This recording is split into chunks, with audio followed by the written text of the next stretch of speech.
welcome to week 2 and ethics, and thank you for welcoming Emmy. This is Emery. Her racing name was Evening Emerald, and she was a racing greyhound for a couple of years, and then we adopted her about 4 years ago.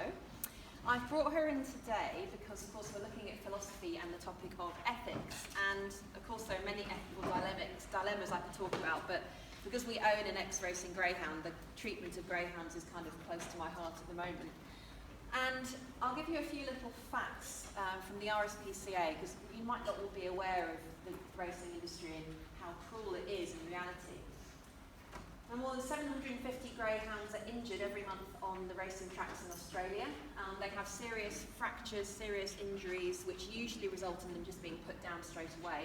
Even if the injury is not that serious, if they can't race anymore, they're no longer deemed of use to the owners. There's also the practice of live baiting, which is illegal, but it goes on a lot in this country and across the world. And this is where, instead of having a fake stuffed animal for them to chase on the track, they have a real one. So that might be a possum or a piglet, or sometimes even kittens or puppies that are put onto a sort of little stand and just put around the track, and the dogs chase and maul them. And they end up either, mauled to death or in a very bad way. So this, of course, is not acceptable, and people are trying to get it stopped. Greyhounds are pack animals, so they want to be around people or other dogs, but they're kept in isolation, you can see in the top image, for up to 20 to 23 hours a day in tiny little kennels when they're not racing. So this leads to a lot of psychological distress, and it means that when they're rehomed, if they're rehomed, they're often very difficult to manage and to help. They're often also fed banned pharmaceutical substances. They're put on steroids, they're given things like Viagra, caffeine, amphetamines in order to help their racing performance, which of course is not a good thing. And they're often also exported to other countries, so places that don't have animal welfare in place, and where they often get sold into the dog meat trade after they've been racing. So there's a lot of really unpleasant stuff that goes on, and of course gambling in itself is another ethical issue that has been talked about.